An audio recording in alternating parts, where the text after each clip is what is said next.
Olá, meus amores, tudo bem com vocês? Eu me chamo Bruna Ferreira e esse é o canal Bruna Ferreira Confeitaria, no qual eu tô trazendo várias novidades aí pra vocês. E hoje, gente, eu vou dar continuidade ao meu diário de gravidez, né? Vou falar sobre a 14, no qual teve muita novidade. E como eu disse no finalzinho do último vídeo, se você ainda não assistiu, vai estar aqui no link, tá? Da descrição do vídeo. Eu vou deixar pra vocês, vai conferindo, gente, porque tá muito legal o diário de gravidez. Foi um divisor de águas na minha vida, e eu vou explicar o porquê pra vocês. Meus amores, se vocês acompanharam desde o início meu diário de gravidez, vocês vão perceber que eu tive alguns episódios de sangramento, alguns um pouquinho mais forte, mas a sua maioria foi pequenos sangramentos, sabe? Como eu comentei com vocês nos vídeos anteriores também, no ano passado eu passei por uma gravidez anembrionária, né, que se fala. Quando o feto não desenvolve e o próprio organismo, ele espelha aquele bebezinho, que no caso nem chega a ser um bebezinho, né, porque ele só espelha o saquinho gestacional que não desenvolveu. Nosso corpo é muito sábio. E então aconteceu isso com a gente, comigo, né? Com a gente, eu digo comigo, com meu esposo, com a minha família, no ano passado. Eu descobri essa minha gestação esse ano.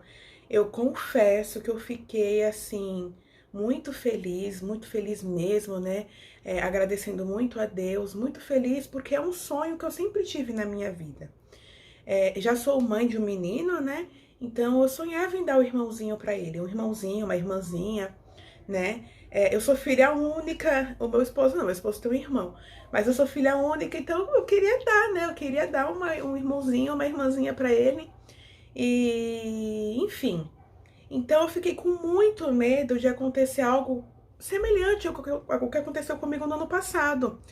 Então, gente, por que que eu digo que é um divisor de águas? Porque até a 13ª semana, que foi quando aconteceu esse episódio comigo, eu tava muito tensa, muito aflita. Por mais que eu estivesse levando as coisas um pouquinho mais leve, como eu falei pra vocês, de olhar pro arroz, e eu tava enjoada de arroz e começar a dar risada e tudo mais, eu tinha momentos de crises de ansiedades terríveis.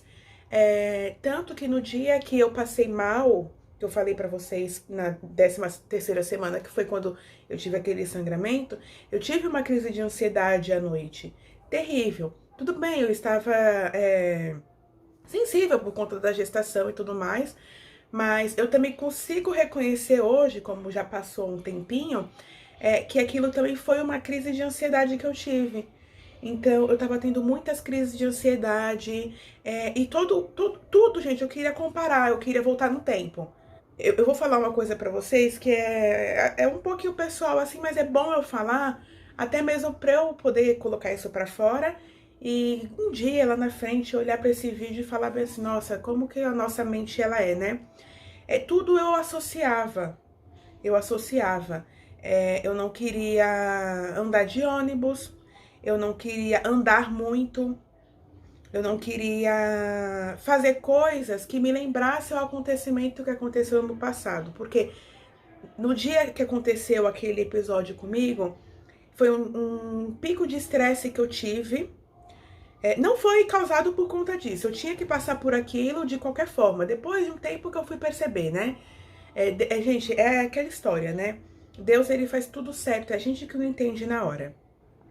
Só que no dia que aconteceu aquilo comigo, eu tive na semana, né, no caso, eu tive uma semana extremamente estressada, discuti com pessoas, eu andei muito, eu fiquei andando de ônibus, então eu quis fazer tudo assim. Na verdade, eu não quis, né, fazer nada com o que eu tivesse feito naquela semana que aconteceu aquele episódio comigo. Roupas que eu usei naquela época, ano passado, eu não quis usar esse ano. Roupas que eu tinha, tanto que eu tenho um vestido que eu comprei ele pra justamente utilizar na gestação no passado. Até hoje eu não usei esse vestido. Porque é uma questão, assim, de associação, sabe? Associar muitas coisas. Tudo coisa da nossa mente, gente, sabe? Tudo coisa da nossa mente. Então eu estava verdadeiramente aflita e com muito medo de tudo. Então, bem no comecinho da minha gestação, eu estava de mais ou menos umas 7 semanas. Eu comecei a fazer uma terapia com psicólogo. E aí, eu conversando com ele, aí ele pegou e me falou. Ele falou assim, Bruna, tudo que acontece na nossa vida é feito de fases, né? São os momentos que a gente passa na nossa vida. E cada fase, cada momento é único. Aquilo que você passou no passado é para ficar no passado. Sua vida hoje em dia é uma outra vida, uma outra história, entendeu? Então, e realmente eu comecei a prestar atenção. Naquela época eu estava muito estressada com o serviço, muito estressada em relação a outros acontecimentos também. Minha sogra estava num processo ainda de fazer cirurgia e não, estava lutando na justiça para conseguir uma cirurgia, e entre outros e outros fatores, gente. E no momento que aconteceu aquilo comigo no ano passado, não é que eu não aceitei, eu quis excluir da minha mente, sabe? Eu quis, assim, excluir. Eu não passei por aquilo, quer dizer, eu passei por aquilo, mas ao mesmo tempo eu não quero lembrar, não quero pensar, não quero falar, entendeu? Como se eu tivesse bloqueado a minha mente. E aí, quando eu me vi grávida novamente, é como se aquele monstro que eu vivi tudo no passado tinha voltado. E aí eu conversei com esse psicólogo, fiz uma sessão de terapia com ele, amenizou um pouco, porém, mesmo assim eu ainda não estava 100%. Aí um certo dia, eu conversando com uma amiga minha, que é missionária, aí ela me... Eu tava muito aflita naquele dia também, gente, muito aflita, muito aflita, muito aflita. E eu já tinha passado pelo sangramento, eu tava exatamente na 14ª semana. Aí ela veio conversar comigo e me mandou o Salmo 91.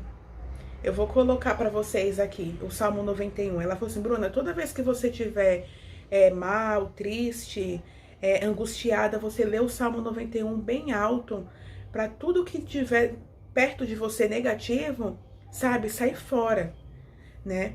E aí ela me falou que tudo é o tempo de... É clichê falar isso, mas é a mais pura realidade. Porque assim, gente, ano passado, depois que aconteceu aquele episódio comigo, por incrível que pareça, no mesmo mês, minha sogra conseguiu ganhar na justiça, ela fez a cirurgia, eu fui acompanhante dela, né? Assim, por um dia só, porque ela ficou, se não me engano, 3 dias. Só que mesmo assim, início da gestação geralmente é difícil, igual no começo ela veio me ajudando bastante. Eu não ia ter ajuda. A minha mãe começou a trabalhar direto no serviço. E outras coisas que Deus foi me mostrando assim, que tipo assim, ó, tá vendo só porque não era agora? Entendeu? E aí essa minha amiga, ela me mandou também uma passagem bíblica que diz pra gente não se basear no passado, porque Deus, ele dá vitória no presente, né? Então não é pra gente se basear no passado. Eu vou tentar também colocar, aqui no... vou colocar aqui pra vocês verem. Aí aquilo, sabe quando... Aí eu comecei a chorar, consegui aliviar meu coração, porque tava muito carregado. E aí eu comecei a me libertar desses sentimentos, assim, sabe? Como se tivesse tido um desbloqueio na minha mente. Então, eu olhava assim pra mim, que eu comecei a ficar de repouso absoluto. Na 14ª semana foi onde eu fiquei... eu iniciei, na verdade, eu já tava de repouso antes, mas eu fazia um arroz, eu fazia lavava um pratinho, entendeu? Eu fiquei de repouso absoluto mesmo, a partir da 14ª semana. Então, eu me olhava assim, deitada na cama, e aí eu pensava bem assim comigo. Realmente, essa gestação não tem relação nenhuma com a gestação anterior que eu tive, com aquilo que eu passei no ano passado. Então, aos poucos, gente, eu não vou falar pra você que foi uma coisa simples, entendeu? Porque não foi. Mas dia a dia eu fui lutando contra a minha mente entendendo a minha mente, entendendo o meu medo, porque é normal, gente. Quando a gente engravida, é aquilo que eu falei pra vocês também nos diários anteriores. Os 3 primeiros meses são os mais complicados, sim. Mas a gestação inteira, na verdade, ela é uma delicadeza, é uma flor, entendeu? No qual você quer que ela fique intacta até o dia D, né? O dia D, que é o dia do nascimento do seu bebê, chegar. Então, todo dia você se preocupa com o bebê. Todo dia você quer que o bebê esteja bem. Todo dia você prefere que aconteça alguma coisa contigo do que com o bebê. E eu me liguei muito nisso, porque eu pensava comigo assim, né? Eu tive alguns episódios de sangramento, como eu falei pra vocês, e todos, gente, podia ser uma listrinha, só um pinguinho de borrinha de café, um alaranjado. Todas as vezes eu fui no hospital.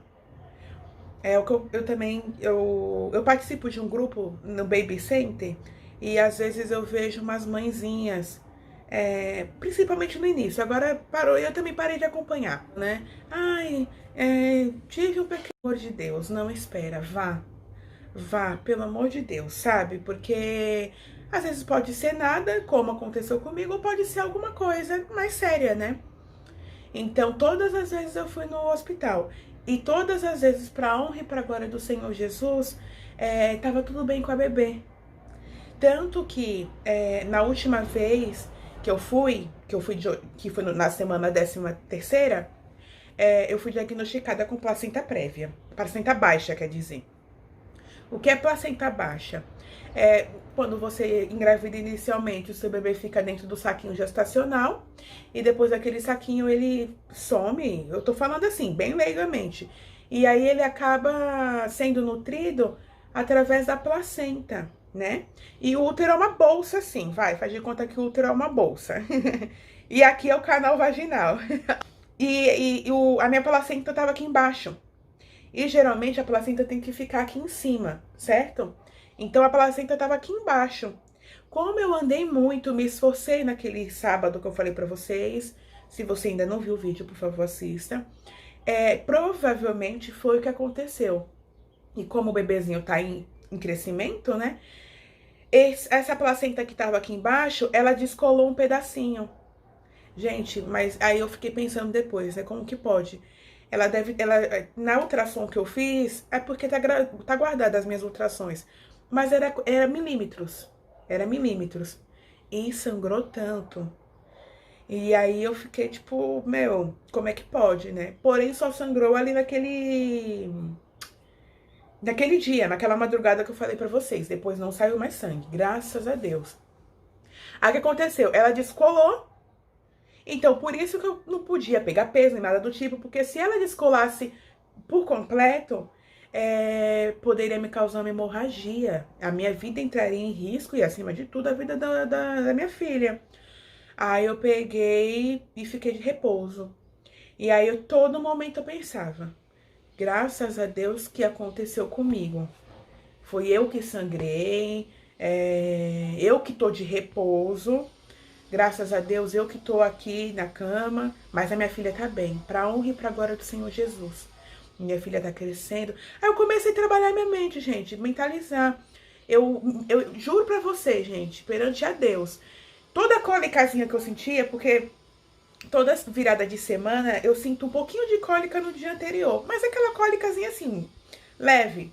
Aí toda a cólica que eu sentia, eu ficava mentalizando a bebê crescendo, o útero subindo, consequentemente a placenta subindo também. Eu ficava imaginando minha placenta subindo, a minha bebê crescendo, a minha bebê brincando, né? E comecei a trabalhar minha mente. Entreguei nas mãos de Deus, assim como eu fiz desde o início. Quando eu vi meu positivo, eu já entreguei nas mãos do Senhor. E comecei a trabalhar o meu eu, para que eu consiga levar essa gestação até o dia que ela for nascer, até o final, até os 9 meses, de uma forma saudável. Aí aconteceu isso comigo, aconteceu no final de semana, né?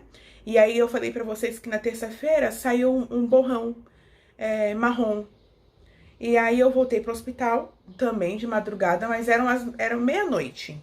E eu cheguei em casa 1h da manhã. Foi mais cedo do que naquele sábado pro domingo lá que eu falei pra vocês. E aí a médica falou que devia ser resíduo, né? Tanto que era bem pisado mesmo, era bem marrom. Pra eu fazer repouso absoluto, né? Não ter relação, não dirigir e nada do tipo. E assim eu fiz. Meu médico me aconselhou via WhatsApp voltar a usar o Trogestan de 12 em 12 horas. Por tempo indeterminado até a placenta subir. E aí, assim eu fiz, gente.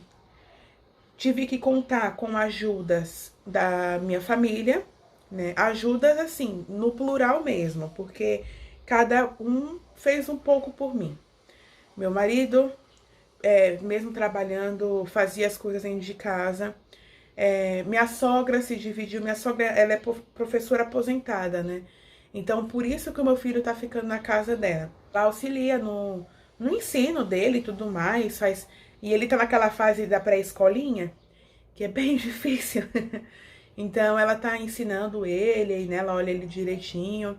Minha mãe começou a vir aqui um pouco, porque minha mãe também trabalha. Minha mãe trabalha em hospital, pra me ajudar, fazia comida, fazia, né, uma faxina, lavava um banheiro. Minha tia veio aqui também me ajudar, minha outra tia também veio me ajudar. Então, assim, eu tive muito apoio da minha família, muito apoio mesmo. E aí eu comecei a me sentir assim, melhor, porque na minha vida, gente, por mais que eu seja nova, eu tenho 26 anos e tudo mais, desde pequena eu sempre tive o costume de eu fazer sozinha, né? Se eu quisesse fazer um curso, eu ia lá, me matriculava. E só falava pra minha mãe, mãe, tô indo fazer um curso. Minha mãe, ai, tchau. Se eu quisesse fazer eu nunca fiquei esperando pra alguém fazer alguma coisa pra mim. E é um fato e uma realidade da minha vida. Então, assim, gente, por mais que eu tenha um marido presente, graças a Deus, minha sogra que me ajuda pra caramba, minha mãe também e tal, eu tinha o hábito de querer fazer tudo sozinha.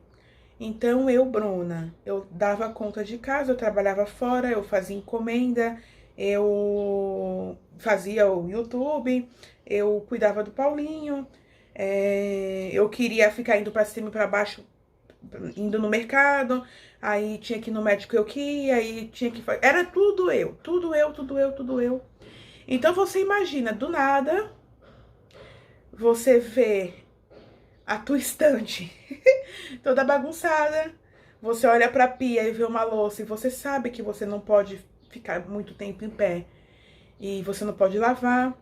Você olha pro banheiro, o banheiro não tá do jeito que tu gosta. Você começa a olhar tudo aquilo e eu sempre fui uma pessoa que, tipo assim, por mais que eu tivesse limitações, eu sempre fiz sozinha. Eu quebrei meu pé, eu continuei dirigindo com o pé quebrado, de gesso, fazendo as coisas em casa, entendeu? Não é nem questão de querer, de incomodar, ou então de pedir e tudo mais. É questão de... Era costume, era eu fazer aquilo, entendeu? Então, eu nunca consegui olhar pra uma coisa, tipo assim, que não tá da forma que eu queria e não arrumar. Olhar e, tipo assim, pagar de louca e falar assim, ai, não tô vendo. Nunca fiz isso na minha vida. E aí, pedir ajuda, sim. E ver e saber que eu posso contar com outras pessoas, assim como muita gente já contou comigo. Coisas pequenas assim que eu tive que ir mudando, gente, me poupando. E a gente tem que aprender também a pedir ajuda. E foi o que eu fiz. A sogra começou a me ajudar com meu filho. Minha mãe começou a vir aqui em casa pra poder lavar um banheiro, fazer uma coisa pra mim, entendeu? E eu comecei a enxergar as coisas de uma forma mais leve. Antigamente eu era muito pilhada, muito ligada no 220. Se eu não fizesse uma coisa, nossa, eu ficava doente. Hoje em dia, não. Eu já, sabe, eu tô me moldando em relação a isso. Porque às vezes a gente vive numa pilha tão intensa, gente, que não vale a pena. Foi devido a essa pilha intensa que eu desenvolvi crises de ansiedades terríveis, que eu engordei horrores, entendeu? Então são coisas assim que não faz bem pra gente. Imagine pra gente e pra uma criança que tá aqui sendo gerada, né? Então, foi uma coisa que eu aprendi, assim, a me poupar, me guardar, pedir ajuda, contar com o próximo e colocar na minha mente que cada fase da nossa vida é única, não tem ligações, por mais que sejam semelhantes, cada fase é uma fase, gente, e tudo é passageiro, e tudo tem um porquê, entendeu? Então eu comecei também a agradecer muito a Deus pelo meu repouso. Só que isso eu fui fazendo de acordo com as semanas. Eu vou falando pra vocês mais detalhadamente nos próximos diários, tá? Agora eu vou falar um pouco referente aos meus sintomas. Eu tive... Minha pele estourou nas espinhas, mas muita espinha mesmo, muita. Minhas costas dá pra você ralar um queijo. Agora elas estão sequinhas, mas muita espinha. Meu pescoço, ó, um monte de espinha. Esse aqui é tudo espinha. Ó, espinha. É que eu passei um pozinho agora. Espinha demais. E eu nunca tive espinha, nem na minha adolescência. Nessa fase, eu também tive muito sono, mas eu não tive muita fome, nem muita sede. Mas o sono foi o ó. E também estava muito sensível ainda, confesso pra vocês. E uma atitude que eu tomei na 14ª semana, que foi quando aconteceu tudo isso comigo, essa bomba de informações, né? Foi me limitar, não me limitei, na verdade, eu me excluí mesmo de redes sociais, de televisão, parei de assistir noticiário de coronavírus, notícias ruins, eu parei de assistir televisão, parei de excluir o Facebook do meu celular. Eu tinha suspendido a minha conta, suspendi ela por um mês, mas aí depois eu tive que reativar ela novamente, porque eu não posso me excluir totalmente por conta do meu trabalho, né? Que no querer sim ou não, por mais que hoje eu não esteja mais vendendo bolos, eu tenho um compromisso de ajudar quem tá começando agora na confeitaria e etc e tal. Então, assim, eu me excluí, entre aspas, assim, mas estando ali, eu não via notícias, eu não ficava fuçando timeline, enfim, linha do tempo lá do Face, ou então vendo notícia do Instagram, nada do tipo. E comecei a maratonar séries, assistir séries, fazer coisas que me agradavam deitada. Então comecei a ver algumas séries gostosinhas, né? Séries gostosinhas mesmo de assistir, sabe? Com uma historinha legal. Comecei a assistir filmezinhos também gostosinhos, leves, nada que me fizesse me emocionar, que me fizesse chorar. Então, foram, assim, semanas que eu também aprendi muito, mas que eu vou falando no decorrer do diário aí de gestação. Então é isso, gente. Isso é o que aconteceu comigo na 14ª semana, tá? Curta esse vídeo, continue assistindo os diários de gravidez, tá bom? E é isso. Um grande beijo e até a próxima!